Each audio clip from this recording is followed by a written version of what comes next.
Good afternoon. This is Module 10, Professional Growth and Responsibility. We're almost to the end of this. We have just one more week after this week, so this is a really important week because we have 4 objectives this week that have to do with professionalism. The first is to define what does it mean to be an emotionally intelligent teacher. Then we're going to be discussing ethical conduct in our early childhood field, coming up with 3 positive behaviors that contribute to being an early childhood professional, and then finally reviewing and setting goals for your own professional growth and development. So it's an important week, but it'll go well. And how are you going to accomplish that? First, you're going to start out, we have 2 online lectures. The first is called Professionalism and Goal Setting, and the second is Emotional Intelligence. This week, your discussion will be talking about best practices for ethical conduct. So make sure you read my Joyce's Tips for Success post at the beginning before you start creating your post for the week. Remember that this is our final week for timesheets, Module 10, our final week.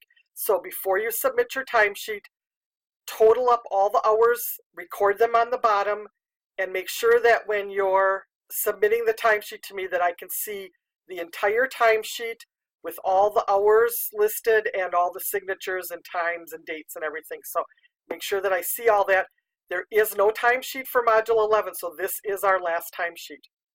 And then I want to finish up by talking a little bit about the written assignment. So in Module 9, we had put aside the template for a little bit and we went back to a written paper. Same thing this week in Module 10. It's a written paper this week. You're not doing anything with that lesson plan template yet.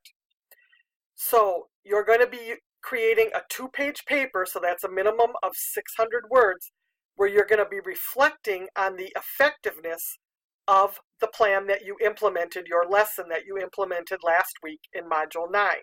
So you're going to be sharing results of it and talking about the assessment piece. Please, you'll have to go to the scoring rubric to look at that. There's 5 specific paragraphs that you will need to respond to. So there's 5 different points that you have to respond to, and each one says it has to be in a separate paragraph. So when I open up your paper, there would be the little bit at the top where you're starting out your paper, and then I need to see the content in 5 separate paragraphs. So it's obvious to me that you have responded to all 5 of those points. Sometimes when students don't do it that way and just kind of put it together in a paper, it's really hard for me to discern if you have actually answered all the questions. So please make sure that you do it in 5 separate paragraphs. So we're rounding the bend. Like I said, we're finishing up next week.